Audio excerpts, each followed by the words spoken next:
All right, guys, this is a summary of the lecture I just did with the class. We had a great turnout, but sadly I forgot to record it. So if you want to go back, you can look at this video instead. So I really want to talk about, today we're going to be talking about outliers. That's today's objective. How do I identify outliers in a data set? So before we get into outliers, we're going to talk about why we care about these things. So there's something called variability in statistics. It's how spread apart a set of values are in a data set. And that's really important in the data set. We want to know the relationship between all the numbers to the averages, which is the median in this case, and the relationship to quartile ranges, the lower quartile and the upper quartile. We want to know how spread apart the data is. So if you look at my two examples, I have quiz one, example one. This is the number of quiz scores and the number of students. So in quiz one, most students either got 6 out of 10, 7 out of 10, or 8 out of 10. No one got 9s and 10s, and no one got 4s and 5s. In my example two, I have a quiz score that's a lot more spread apart. Some students got 4s, some students got 10s, some students got like 7s. What I'm trying to say is, you can clearly see that quiz two, example two, it's a lot more spread apart. There's a greater variability. These two data sets could have the same median and mean. It could have the exact same average, but the variability is different, so the quartile ranges are going to be different. My lower and upper quartiles are going to be different, and likewise my outliers. My test for outliers is going to be different for these two numbers. So let's get into it.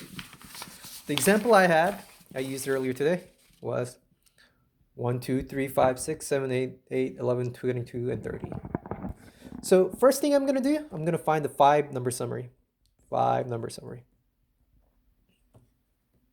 And if you remember, the 5-number summaries were minimum, Q1, Q2, Q3, maximum. So there's 11 numbers in our data set. That's important. The minimum is going to be Q1, 1, smallest number of the data set. Maximum is going to be 30, the largest number of the data sets. So if I have 11 numbers in my data set, my median has to be the 6th number right in the middle.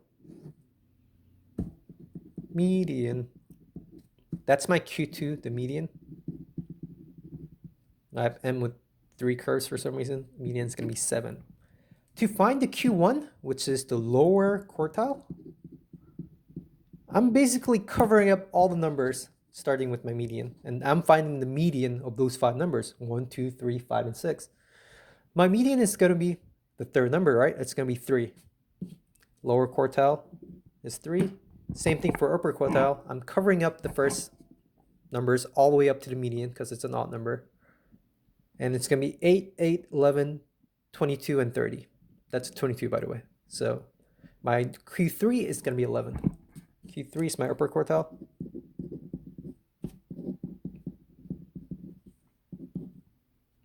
So we have our 5-number summaries.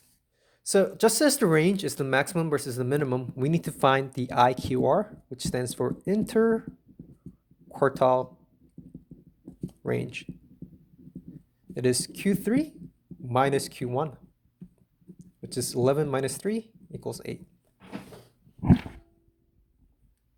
Now that I have that number, I can do my outlier test. And basically what the outlier test is telling me is either it's going to be, outlier is going to be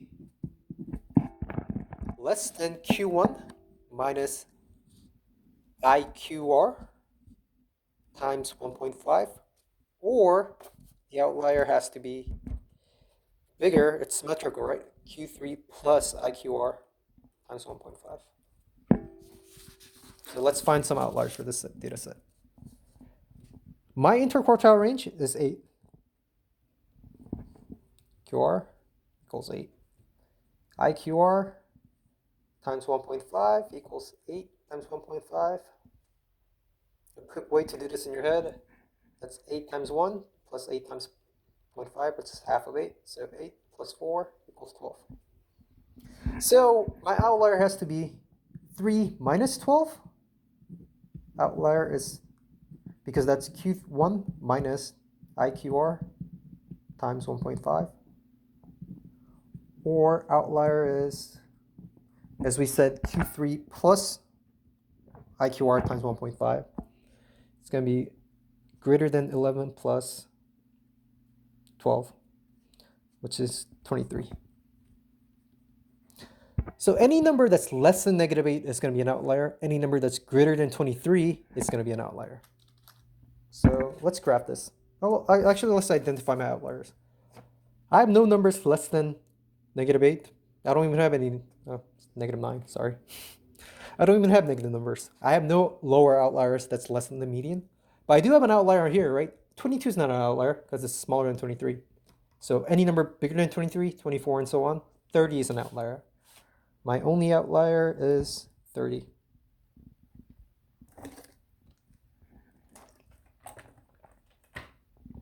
All right, let's graph this as a box and whiskers plot. So let's draw a nice number line.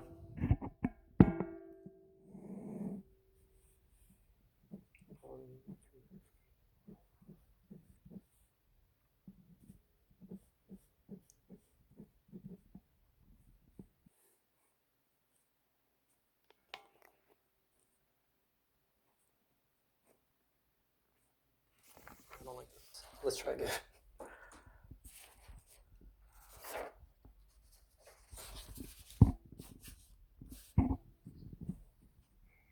So I have a nice number line.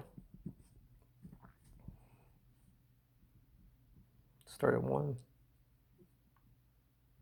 3, 7, so 10, 20, and 30.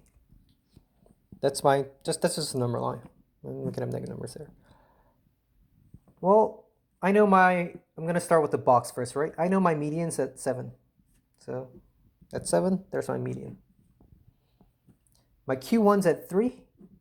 Q1's at 3, and my Q3's at 11. So that's my box. My box represents 50% of the data. Now I got to draw my whiskers. So my whiskers go up. In this case, it's going to be 1. That's my minimum. And on this side, it's going to go up all the way to whatever we said was the limit for the outlier, which I think was 23. So Q1, Q2, Q3. This is represented by Q3 plus 1.5 times the IQR. And we're going to draw a circle for 30. That's my outlier. It's outside of my box and whiskers plot. Outlier at 30. So there we have it. We graphed the box and whiskers plot.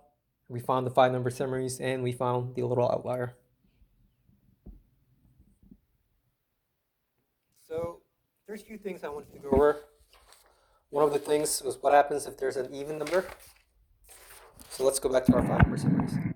One of the students asked, what happens, how do you find the median and the Q1 and Q3 if there's even number of the graph? So let's add one more number to this data set. So I'm going to add 4. So I had 1, 2, 3, 5, 6, 7, 8, 11, 22, and 30. I'm going to add a 4 here. Now there's 12 numbers in my data set. So my minimum and my maximum stays 1 and 30, but my Q1, Q2, Q3 all changes, right?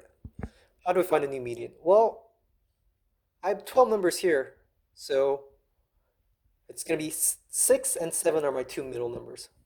It's not just 7 anymore, it's 6 plus 7. We have to find the average of the two or find the mean of the 2 middle numbers. 6 plus 7, which is 13 over 2, which is 6.5. That's my new Q2. My Q1, I'm going to cover up the second half of the graph. I'm going to include the first number of my median.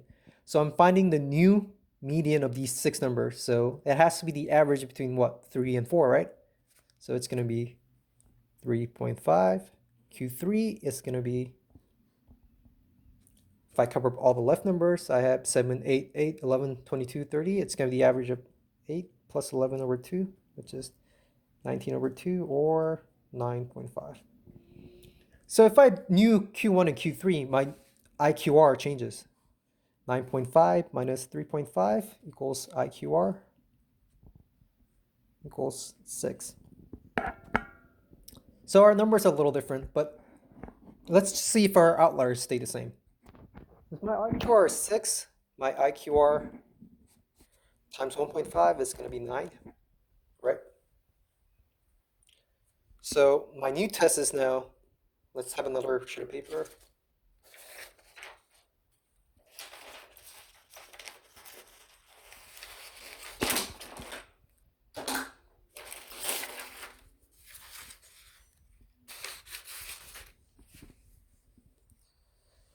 .5 is my Q1 minus 9, which is negative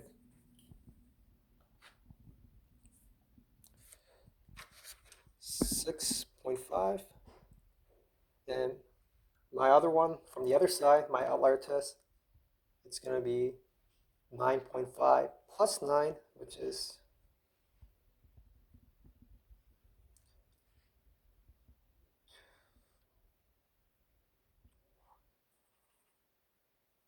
18.5. So my new outlier test is outlier is less than negative 6.5, and my outlier is greater than 18.5. That's kind of interesting, right? We added one number, but our outlier test changed completely. So we actually have two outliers now. 22 has just become an outlier as well. Because now my outlier test is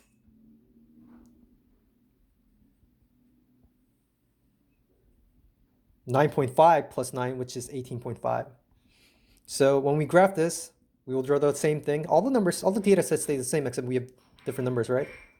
So our Q1, Q2, Q3 shifts a little, but I just want to point out my outliers now become 22 and 30 because it's now greater than 18.5. So that was the key part of this video. We also started on the extra worksheet. So if you want to look at this work, this is from the extra practice that's due on Friday. It's the one where there's a bunch of data and you're drawing heights of centimeters of plants in biology class. So the first thing I did was I listed all the numbers, right, from this increasing order from 32 to 75. And then I did my 5-number summary. 43.5 is my Q1, minimum is 32, maximum 75. My mean was 50.5, my Q3 was 55.5. And I found my IQR, which is Q3 minus Q1, which is 55.5 minus 43.5 equals 12. And I did IQR times 1.5, 12 times 1.5 equals 18. So I know that was kind of quick, but you can always watch this and rewind. So I just wanted to go over my outlier test. Either it's going to be greater than 55.5 plus 18, my Q3 plus 1.5 times IQR, or it's going to be less than 43.5 minus 18. It's either going to be less than 25.5 or it's going to be greater than 73.5. And once we start graphing this,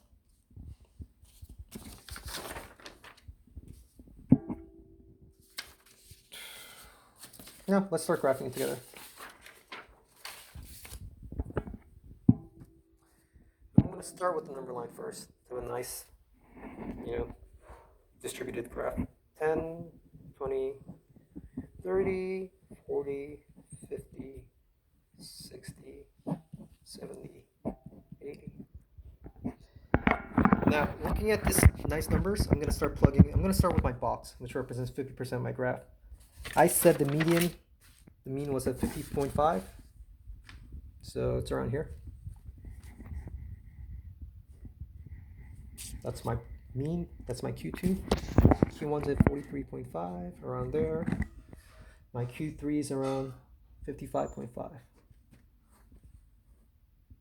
So let's get that nice box going. That's the represent. Q2, Q3, Q1. That's 55%. Now my whiskers go up to my outlier test, right? So it's going to go all the way to 25.5 and all the way to 73.5. And if you noticed, you should have seen the outlier is at 75. That's the only one that's bigger than the Q3 plus 1.5 times IQR. And this is Q1 minus 1.5 times IQR. So there you have it. That's your box and whiskers graph. Another thing I mentioned in class earlier today was this is a standard graph, right? Box and whisker graph. Any outliers or circles that goes beyond the whiskers. The box goes from Q1 to Q3. The box is represented by the interquartile range, and the median is Q2. So this is kind of has to do with why it's going to be 1.5 times the interquartile range. So if you look at this normal distribution of the graph, and we don't have to get into this right now, but it's going to come up a lot in further statistics classes in Journey. So 50% of the graph is represented by this. So if I have to pick a random number, it has 50% chance of being inside the quartile range. From here, from my outlier test to the other one, that represents almost 99%, but it's not 100% because there could be outliers. So that's represented by 24.65% from Q1 to the first outlier. Right? That makes sense. It's about a little less than 25%, a little more than 25%. 99% of the graph, most of the graph is represented by the box and the whiskers. The box is 50%, the whiskers is almost 50%, roughly, and there's few outliers. And that's about it. I'll be happy to answer more questions. You guys can email me as usual. You can even set up time. We could have a personal, like a private, like sessions to help you understand things if you're stuck. Just let me know and reach out, and I hope you guys enjoy this lesson. Thanks.